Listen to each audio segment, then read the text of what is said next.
Hola amigas y amigos del portal.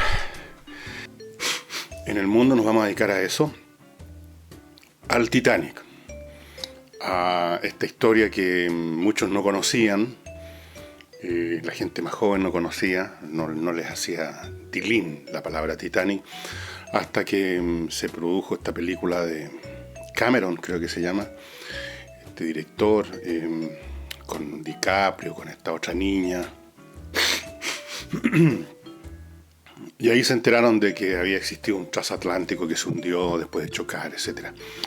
Vamos a tratar de primero ponernos en el contexto de la época en que navegó el Titanic. Estamos hablando de la era de oro de la navegación transatlántica de pasajeros, no solamente transatlántica, sino que transpacífico, todos los mares del mundo. En los años del Titanic, principios del siglo XX. Antes de eso, y todavía por una o dos décadas después, la aviación comercial no existía. En 1912, cuando se hunde el Titanic, no existían aviones comerciales. Se habían inventado los aviones. 2 años después empezaría la Primera Guerra Mundial y se usarían aviones, pero como ustedes lo habrán visto en las películas, eran unos artefactos muy pequeños, normalmente con biplanos, capaces de transportar a una persona, el piloto, a veces 2 personas, prácticamente cero carga, hechos de tela, eran poco más que volantines. Piensen ustedes que todavía recién, en 1927, Charles Lindbergh cruza desde Estados Unidos a París, cruza el Atlántico en un avión pequeño, lo que ahora llamaríamos una avioneta. El Spirit of St. Louis le puso su avión y fue una hazaña en 1927. Entonces ustedes comprenderán que en 1912, 1900, 1915, después de la guerra también, el transporte de pasajeros a larga distancia era por mar, no por aire. Por lo tanto, había un montón de líneas. Era una industria grande, de líneas de barcos de pasajeros. Algunas eran muy grandes, otras eran medianas, algunas hacían solamente cabotaje, otras tenían un trayecto más o menos pequeño entre tales y cuales ciudades en Asia. El hecho es que en esa época no había otra forma de transporte masivo, y era masivo. Barcos como el Titanic y otros de su tamaño o parecido, más pequeños, pero barcos grandes de todos modos, transportaban 1000, 2000 personas o más. Eran como más grandes que un jumbo en ese sentido. Se hablaba de los vapores en esa época. Yo todavía recuerdo a mi abuelita hablando de los vapores que llegaban a Valparaíso, aunque ya no eran vapores, pero en su época de más joven sí. Vapores porque eran barcos impulsados por motores ya sea de recíprocos o turbinas a vapor. O sea, había que quemar carbón. Un poco después se empezó a quemar petróleo, pero el hecho es que con eso se calentaba, o sea, en una caldera se calentaba agua para producir vapor, y con ese vapor se movían los motores recíprocos, que eran como un motor de explosión, o sea, con cilindros y con émbolos que subían y bajaban, y mediante una biela hacían trabajar un eje que iba a dar a las hélices, o eran turbinas más eficientes, pero que tenían el problema de la vibración en esa época. Entonces el Titanic es parte de un periodo histórico, el periodo de oro de la navegación a vapor, periodo de transporte masivo que se había iniciado antes, que se inició, bueno, desde siempre. América fue conquistada por soldados y luego fue poblada por personas que se vinieron en barcos a vela. Esos eran unos trayectos tremendamente. Se dependía de los vientos, de las tormentas, de una manera que ahora no nos podemos imaginar. Un barco zarpaba, pongamos por caso, un velero, un barco a vela, zarpaba de Inglaterra hacia América, y si le tocaban una tormenta entre medio o vientos adversos, en algunos casos tenía que volver a puerto. En otros podía estar un mes dándose vuelta en el mar. y ya en condiciones, eran barcos más bien pequeños, en condiciones espantosas. Es decir, imagínense cómo se movían esos barcos. Cuando se empieza a desarrollar la navegación a vapor, a principios del siglo XIX, 1815, 20, 30, empiezan las primeras embarcaciones a vapor, primero usadas en navegación por ríos, navegación fluvial. Luego se empiezan a construir barcos un poco mayores. Naturalmente viene una ventaja, ya no se depende del viento y los viajes podían ser mucho más breves. Pero eran barcos todavía pequeños y frágiles. Hubo muchísimos naufragios. Se perdieron muchas vidas. Si el agua la retiráramos de los océanos, el fondo está tapizado de naufragios, millones de naufragios. Y les voy a mostrar en un momento dado en un libro que tengo unas imágenes de cómo vivían en estos primeros viajes en vapores, ya comerciales para transportar gente, pero que no eran para nada tan grandes como los que vendrían después, cómo era la experiencia cuando el barco estaba paseando, navegando por aguas que no estaban muy tranquilas. O sea, era una cosa en que la gente llegaba como para sacarla en ambulancia, por los mareos, por los problemas, los golpes. Ya les voy a mostrar. En la época del Titanic ya tenemos barcos de mucho mayor calado, que se mueven bastante menos. Aún así, y hasta el día de hoy, ustedes pueden ver en YouTube imágenes de estos grandes barcos que ya no son pasajeros en el sentido de que hay gente que quiere hacer un pasaje, un paso de un lado a otro, que quieren simplemente ser transportados, sino que ahora son barcos de placer, con turistas que van a moverse de un puerto a otro, pero en realidad eso es lo de menos, no están interesados en llegar de acá a allá, sino que es el viaje mismo y todos los placeres que encuentran en el barco. Ustedes han visto que son unos barcos gigantescos, son impresionantes, con muchísimos pisos hacia arriba en el puente. Pero aún así, cuando les toca una tormenta, y hay algunas tomas en YouTube que ustedes pueden ver, los barcos al final de cuentas son una cascarita en la inmensidad del mar y se mueven como locos. Bueno, entonces, el Titanic tenemos que inscribirlo en la época de oro del transporte. Habían muchas compañías, las más grandes eran, por ejemplo, la Cunard de Inglaterra. La línea del Titanic se llamaba White Star. Era una compañía que tenía un largo prestigio, que competía a un nivel, digamos, en las ligas mayores con otras líneas grandes. Habían líneas más pequeñas, alemanas, otras francesas, italianas, que se movían por el mar Adriático y el Tirreno, etc. Y la competencia entre estas líneas se jugaba en varios planos. Primero, la velocidad. Llegar lo antes posible a destino, por supuesto, porque de todas formas un viaje en el mar está sujeto a peligro, a mareo, a cualquier situación de esa, porque la gente quiere llegar rápido por algún asunto. La velocidad, entonces, se competía por la velocidad. Hasta los años 50 o 40, 50, cuando todavía habían algunos barcos que cruzaban el Atlántico, existía una competición que se llamaba la Cinta Azul.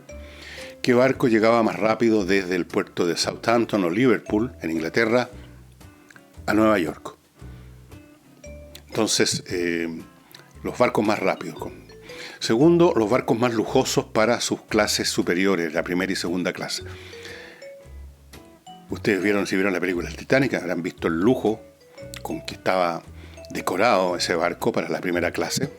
Era verdaderamente un hotel de 5 estrellas flotante.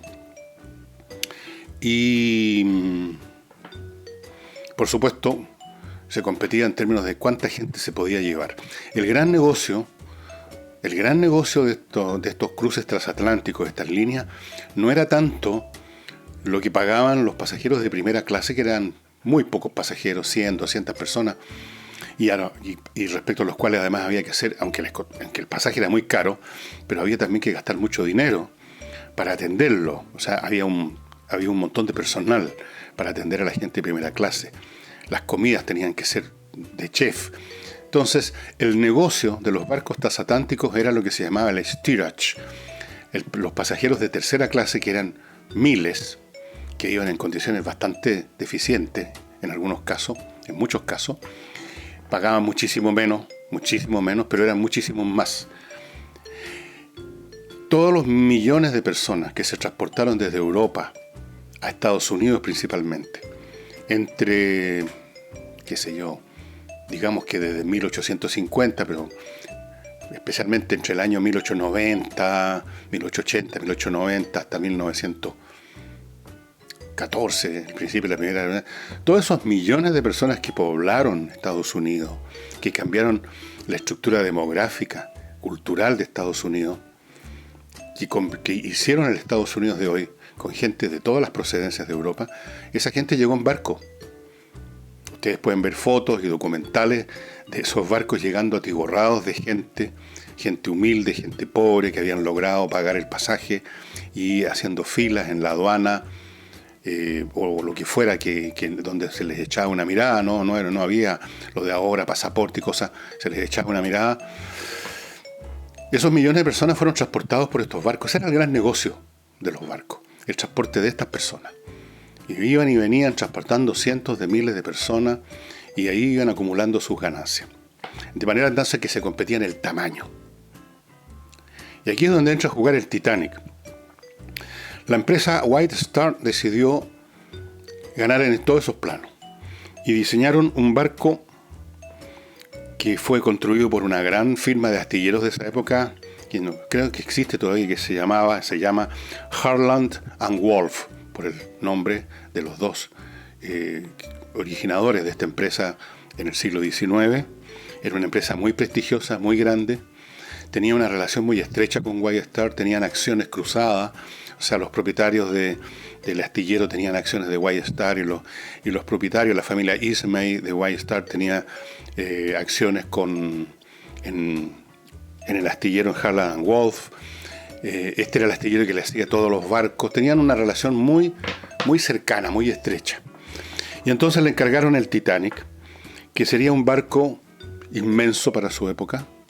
Quizás no el más rápido, pero casi uno de los más rápidos. Y les voy a dar los datos. El barco desplazaba 52.000 toneladas. Cuando se habla de desplazamiento de un barco, no se refiere al peso que tendría el barco si lo pusiéramos en una balanza.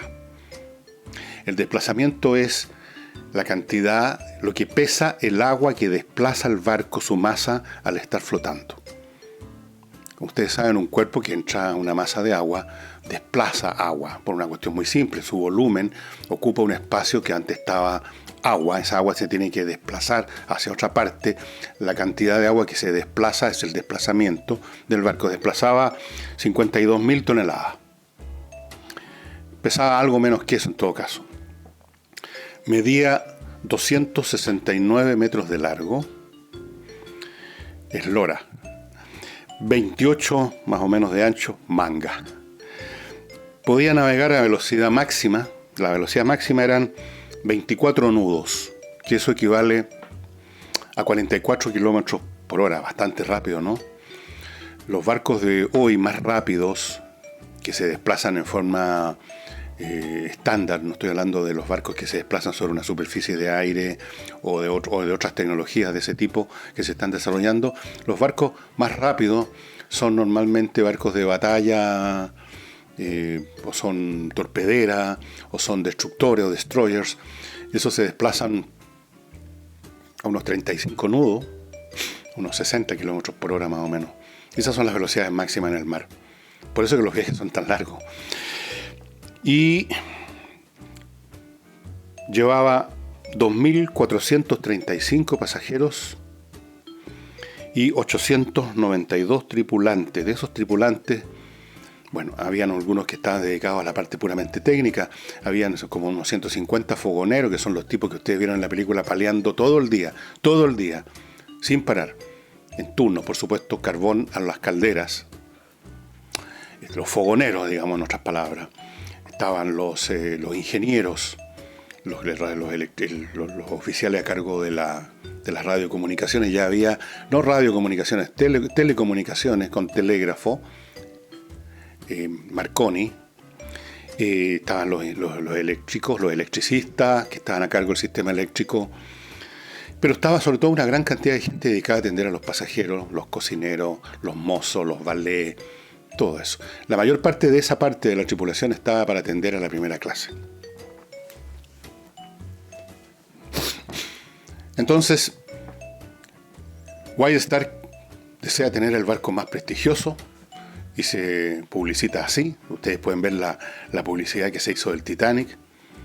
Alguien inventó eso que era insumergible, no fueron los constructores ni la empresa, sino que algún periodista, para variar, tenía que inventarse una frase, que el barco era insumergible. Que ni Dios lo podía hundir, dijo uno. Bueno, no hundió un iceberg en realidad, no Dios. Ese es el contexto entonces en que navegaría por tan poco tiempo el pobre Titanic, cargado de gente, la gran mayoría de gente que eran emigrantes hacia Estados Unidos, venían de todos los confines de Europa, como había sido a lo largo de muchas décadas y seguiría haciéndolo por un tiempo más todavía. El asunto fue interrumpido, por supuesto, por la Primera Guerra Mundial. Luego continuó, terminada la Primera Guerra, continuó este flujo, pero empezó a generarse ya en Estados Unidos presiones políticas para poner algún tipo de límite. Empezó a pasar lo que pasa ahora con los inmigrantes que llegan por México a Estados Unidos. Empezó a producirse esta situación de que la gente, una vez llegado a cierta cantidad, una cierta masa crítica de un fenómeno, cambia la actitud completamente. Antes de continuar ya les puse en el contexto el Titanic, para ir luego a estudiar qué pasó con su viaje. Y antes les voy a recordar entonces a mi sponsor. Ustedes ya saben que monparfum.cl es una empresa de chilenos que viven en Francia. La empresa, por lo tanto, está situada en Francia. Ellos exportan a Chile perfumes de 3 casas perfumeras muy importantes de Francia. La Maison Gallimard, la Maison Mikaïev y otra Maison más que no recuerdo en este momento el nombre. Y ustedes al entrar al sitio y comprar alguno de estos perfumes, y desde luego pueden hacerse asesorar porque tienen un chat que funciona en horas laborales, hora chilena, y son perfumes de alta calidad, de exquisita fragancia, duran, o sea, no se evaporan en 5 minutos. Y si usted quiere comprar y compra, va a recibirlos de inmediato porque tienen un stock en Chile. Yo les quiero mostrar ahora un mostrario de la casa Mikaïev. Aquí, para que vean ustedes los envases. Este es un mostrario. Adentro de estos sobrecitos hay un tubito, ustedes los ubican seguramente con los perfumes. Esta es la variedad solo de la casa Mikaïev. La casa Gallimard y la otra casa también tienen una variedad de perfumes para hombre y para mujer. Ustedes podrán darse cuenta cuáles son los de mujer y cuáles son los de hombre por el diseño de los frascos. Son realmente exquisitos. Yo ya le estoy echando mano a uno de ellos. Y recuerden que estas casas perfumeras, es decir, monparfum.cl, va a estar el 30 de este mes, me parece.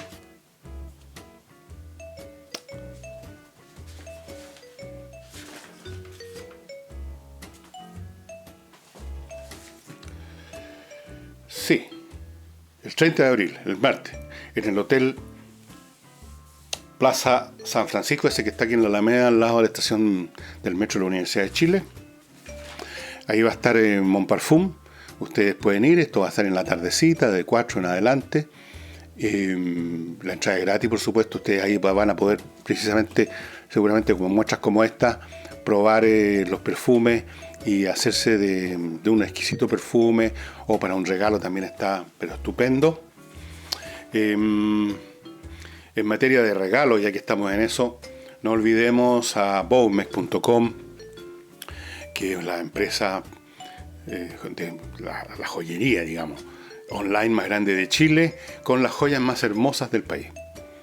Porque una joya no es cuestión meramente de hacerla en metales preciosos, es el diseño el que hace muchas veces la diferencia. Y el diseño de las joyas que tienen en Bowmex es espectacular. Son diseños, son hechos, porque una joya no se hace con una máquina, ¿no? Hay un artesano, hay un artista. Son de un diseño realmente fantástico. Yo los invito a que entren a bowmex.com y echen una miradita. Recuerden que viene el Día de la Madre, el 12 del próximo mes. Qué mejor regalo que una joya. Y no olviden que en bowmex.com ustedes encuentran 30% de descuento. 30. Nadie más le hace esa gracia. 30% de descuento en baumex.com. Después continúo con mi paquete publicitario que hace posible, junto con los apoyos de ustedes en Patreon y de otras formas, que sigamos subsistiendo como programa. Les decía yo, cuando anuncié que iba a hablar del tema del Titanic, que es lo que ocurrió sirve para estudiar este tema de las causas, que lo exploramos en un programa dedicado al colapso de las civilizaciones, y que dije yo ahí que el fenómeno, el concepto de causalidad hay que explorarlo un poquito y no imaginarlo como uno suele hacer, como una cosa tan sencilla como la causalidad mecánica. En el mundo de las masas físicas, especialmente que están conectadas porque forman parte de un mecanismo, las relaciones son muy simples. Entonces el tema de la causalidad se hace como evidente. En el billar una bola se mueve porque otra la golpeó. Esa es la causa, podríamos decir. Le transmitió su energía cinética y la puso en movimiento. Pero en el plano de la mecánica, puede ser que la causa y efecto sean entidades distinguibles fácilmente como cosas distintas. Aquí está la causa y aquí se produjo el efecto. En la realidad más compleja no es así. En primer lugar tenemos que identificar cuál es el efecto, cuál es el evento que queremos explicarnos. En el caso del Titanic, el evento que queremos explicarnos es el choque y hundimiento, todo junto, aunque en realidad son cosas distintas. El choque es una cosa, el hundimiento es otra. Pero para simplificar, los podemos unir en un solo evento. Ahora, la cuestión es que ese evento que llamamos el naufragio del Titanic no solo es en sí mismo algo complicado, porque aquí estamos uniendo dos cosas que son diferentes, el choque contra el iceberg y el hundimiento posterior. Pero lo vamos a unir para simplificar, como dije. Pero fuera de eso, este evento forma parte de una constelación, de un conjunto de elementos. Es decir, un evento en la vida real, y no en un laboratorio, no es un punto, sino que es una figura con espacio, con varias dimensiones. Y si uno saca uno de esos elementos de esta configuración, la configuración deja de existir. Es decir, en realidad, el evento llamado hundimiento del Titanic es una pieza de una estructura mayor. Ustedes sacan cualquiera de esas piezas y no hay evento. Por eso que los accidentes son accidentales, son raros, porque se tiene que dar una configuración muy particular de cosas entre las trillones de cosas que interactúan en este mundo. Se tienen que dar muchas circunstancias, como se dice vagamente, pero más o menos yendo al fondo del asunto, porque circunstancias quizás es una palabra más adecuada para esto. Se tienen que dar, si uno saca un elemento, se desvanece. Veamos los elementos que están y que han sido considerados aisladamente, aunque en el fondo operaron en conjunto, como la causa. Algunos de ellos son bastante minúsculos y sin embargo, efectivamente, si uno saca esa pieza minúscula no hay accidente. La configuración desaparece. Fíjense que el barco zarpó de un puerto británico, después que había hecho las pruebas y todo. Los barcos hacen pruebas sin pasajeros, los hacen navegar para acá, para allá, para ver cómo responden los motores, etc. Parte de Southampton y se va al puerto francés de Cherbourg. En Southampton ya había tomado algunos pasajeros, en Cherbourg tomó más pasajeros, después se detuvo en Cork Harbour, en Irlanda, tomó otros pasajeros y de ahí partió al viaje que nunca terminaría a Nueva York. Bueno, en el viaje de Southampton a Cherbourg, al llegar a Cherbourg el barco cambió la tripulación, parte de la tripulación. Algunos marineros desembarcaron por razones laborales, que ellos estarían destinados a tripular otros barcos de la línea White Star o por lo que sea. Uno de esos marineros, o más bien dicho, oficiales de menor rango, petty officer dicen los gringos, olvidó entregarle la llave de la gaveta al que los reemplazó, donde estaban los binoculares. ¿Se acuerdan ustedes de la película, no? Y así fue en la realidad. El barco va navegando y hay dos tipos que están en la cofa. O sea, arriba en una especie de caseta, en una especie de canastillo, en un palo alto para poder mirar los vigías del barco. ¿Se acuerdan de esa escena? Los tipos están conversando, se soban las manos porque hace frío y de repente uno de ellos mira con sorpresa y pues toca la campana porque ve que viene no. Pero ustedes se recordarán que están sin binoculares. No los habían encontrado, nadie se preocupó mucho de eso, un asunto insignificante. Oye, ¿dónde están los binoculares? Bueno, no importa. ¿Qué hubiera pasado si hubieran tenido los binoculares? Habrían estado de vez en cuando echando una mirada y habrían visto el iceberg mucho antes, muchos segundos antes, muchos metros, quizás 100, 200 metros antes. Y el barco entonces habría sido avisado, el puente de mando, donde ustedes ven como los oficiales corren y hacen que el timón se cargue completamente a babor, hacia la izquierda. Y mandan instrucciones a la sala de máquinas para que paren los motores, etcétera, los pongan en reversa. Si todo eso lo hubieran hecho, no voy a decir 30 segundos, 15 segundos antes, el barco no habría pasado pegado al iceberg y habría sido rajado como por una cuchilla. Habría pasado a unos metros de distancia por el binocular. No estaba el binocular y por lo tanto los vigías no vieron a tiempo. Pone usted los binoculares en la escena y no ocurre nada. Esto no significa que los binoculares, la ausencia de binoculares fue la causa. Usted hay que tener cuidado porque hay que considerar otros elementos. Otro elemento que se descubrió no hace mucho. Esos barcos a vapor tenían carboneras, eran unos depósitos pegados al casco, una especie de bolsillo metálico donde se depositaban las cientos de toneladas de carbón que necesitaban para navegar. Se gastaban diariamente muchísimas toneladas para mantener encendido las calderas. No solamente el barco tenía que navegar, tenía que alimentar el generador de electricidad para mantener iluminado el barco, para mantener funcionando todo. El timón, todas estas cosas dependían de motores eléctricos que eran generados por un generador, que se movía porque había vapor en alguna turbina haciéndolo funcionar. Entonces, todo el día tenía que haber presión. Todo el día habían fogoneros alimentando. No era raro en esos tiempos que se produjeran combustiones, por así decirlo, espontáneas en una carbonera. El carbón es un elemento por definición muy combustible. Al estar presionado, la pura presión mecánica genera calor y se generaban combustiones espontáneas y había todo un procedimiento para tratar en esos casos. No es que salieran llamaradas, es la combustión del carbón, simplemente. Eso le sucedió al Titanic cuando estaba en Southampton todavía. Pero no se hizo lo que era necesario, que era vaciar la carbonera y todo un proceso largo y tedioso, porque el barco tenía que cumplir con un cronograma. Tenía que partir de Southampton, llegar a Cherburgo, y era además el viaje inaugural, no era cuestión de estar presentándole al mundo un barco con problemas. Entonces se tomaron medidas menores, o sea, el barco no se iba a incendiar por eso, de ir sacando de ahí primero que de otra parte el carbón, etcétera. Pero el hecho es que ese carbón estaba en combustión pegado al casco. Y el casco, por lo tanto, se estaba calentando.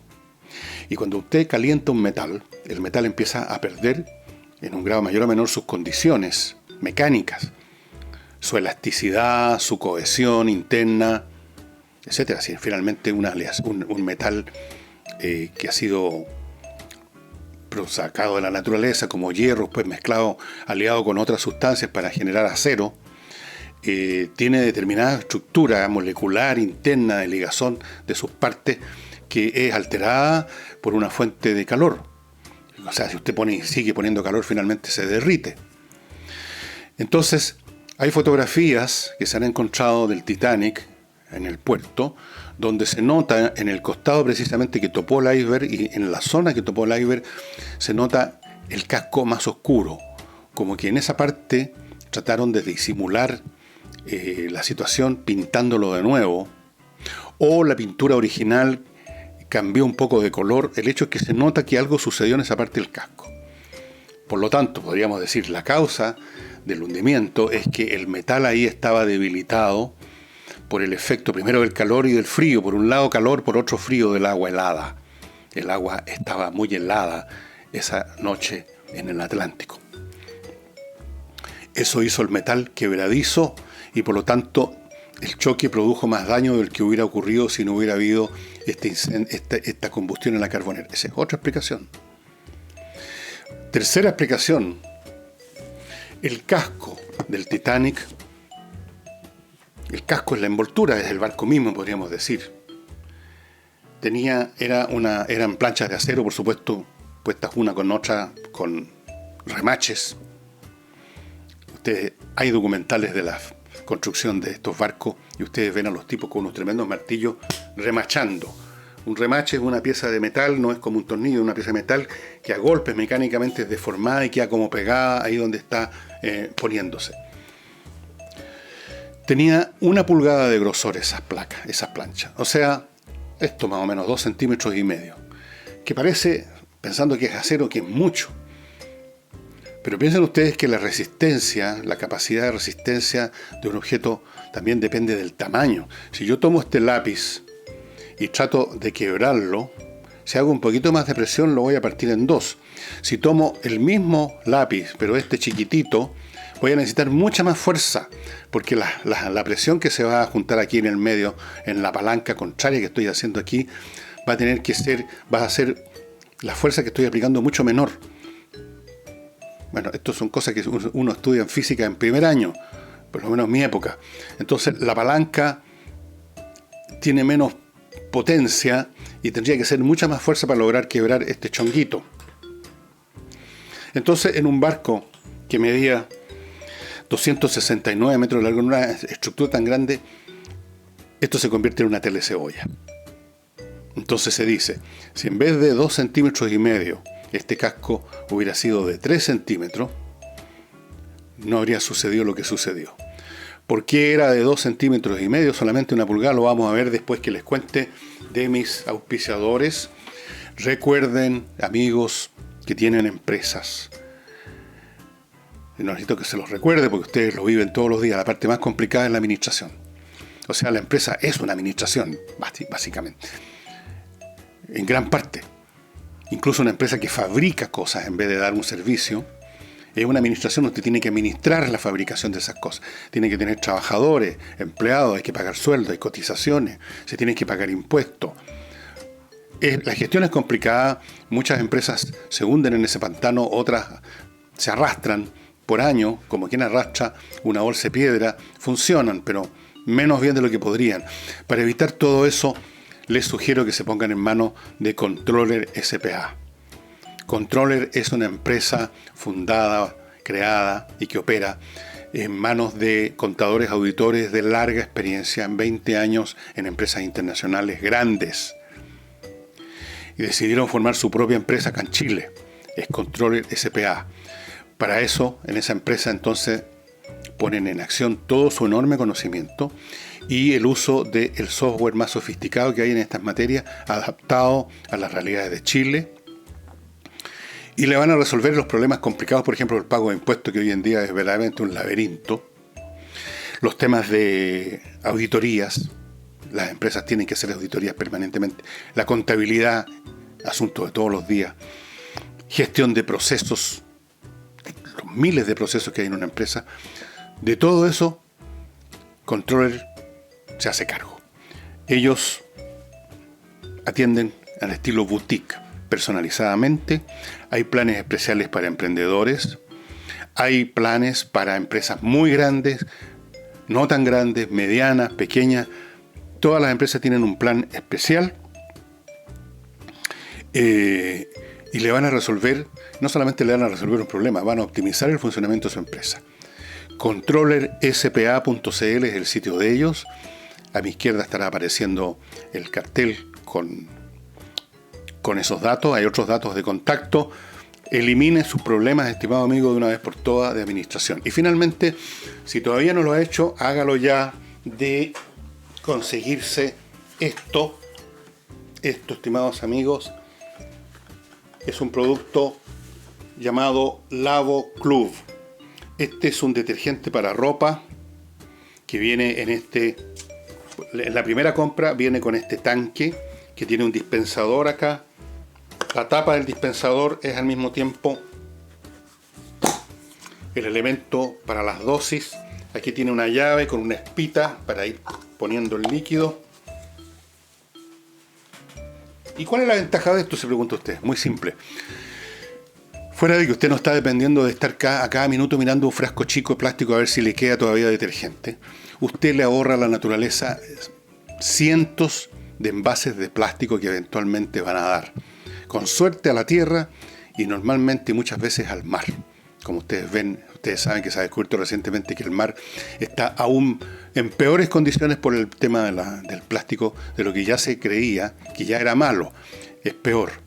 Usted le evita eso porque una vez que compró este tanque no necesita más plástico. Cuando se está vaciando este tanque, cuando se está acabando, usted llama a los teléfonos de la empresa, al Lavo Club, y le van a venir a su casa a cargar el tanque. Precio prácticamente el mismo. Perdón, el mismo que un detergente común, calidad la misma o mejor. Y no olviden, esto es un empresario chileno, con técnicos chilenos que han desarrollado, son emprendedores que han desarrollado este producto.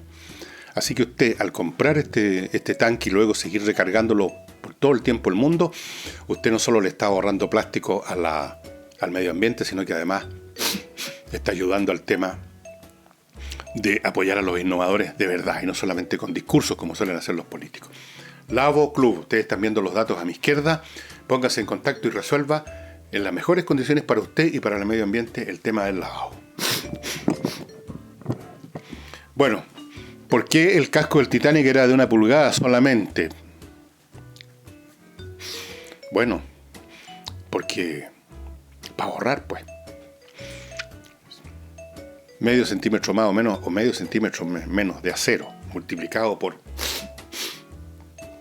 ¿cuántos metros cuadrados de acero había en ese casco inmenso? Miles de metros cuadrados. Miles de metros cuadrados multiplicado por 1 centímetro más o menos de acero es un montón de plata. Así es que, además había un tema no solamente del costo del acero. Un casco más grueso es más pesado. Un casco más pesado significa que hay que gastar más carbón. Perdónenme la alergia, ustedes ya saben lo que me sucede. Hay que gastar más carbón para hacerlo andar a la misma velocidad. Si no anda a la misma velocidad, el barco pierde una de las ventajas que se están publicitando, la velocidad para llegar al puerto de destino. O sea, hay un montón de cosas que están concatenados con el tema de cuánto acero tiene el casco. Al final se reduce a una cuestión de plata. Se gasta más carbón, se gasta más en el acero, se gasta más en todo, más tiempo para estar en la tripulación viajando, más plata hay que gastar en pagar los sueldos de la tripulación. Plata. ¿Es esa la causa del hundimiento del Titanic? No.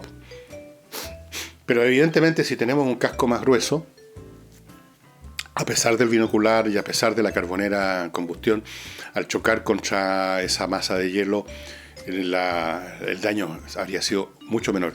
Es muy interesante examinar, si ustedes se interesan en la metalurgia, las diferencias que hacen en cuanto a resistencia de una placa de acero, unos pocos milímetros o centímetros más de espesor, aparte del ángulo en que se recibe el golpe.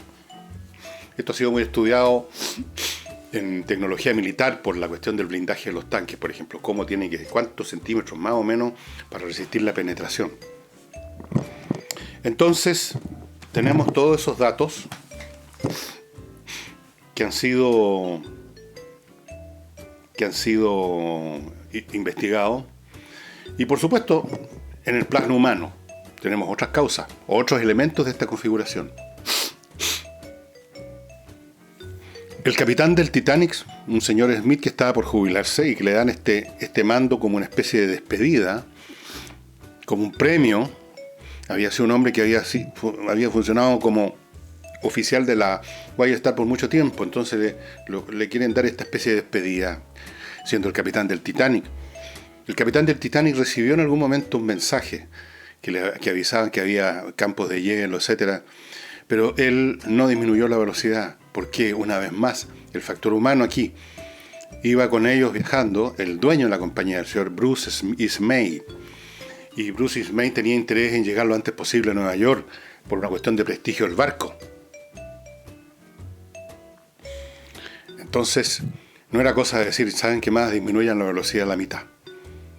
Hay campos de hielo y pongan más guardias en las cofas que estén todo el rato mirando, una media precaución como esa. Si el barco hubiera ido unos cuantos nudos más despacio, habría evitado el choque también. ¿Y por qué iba tan rápido? Porque querían, digamos, si no tener un récord, al menos llegar muy rápido y entonces en este viaje inaugural presentar al Titanic como uno de los barcos más veloces de las flotas mundiales y bueno, era necesario como publicidad. Entonces el señor Smith no ordenó disminuir la velocidad y se fue a dormir tranquilamente. Otro factor humano que tiene que ver también con el sueño. A muy poca distancia del Titanic, cuando ya el Titanic había chocado, había un barco que se había detenido por los campos de hielo, el California. Factor humano. El radiotelegrafista apagó el telégrafo y se fue a dormir. Por lo tanto, todos los avisos que estuvo todo el rato, horas, por lo menos desde el choque hasta el hundimiento, que fueron como 2 horas, el radiotelegrafista del Titanic estuvo mandando mensajes que ustedes los pueden ver en YouTube. Están todos los mensajes a la pata, los que mandó y los que recibía. Pero en el California, que estaba a muy poca distancia, el California estaría, pongamos, a unos 4 o 5 kilómetros, habría llegado de inmediato, pero no escucharon. El capitán del California, un tipo irresponsable y negligente, se fue a dormir.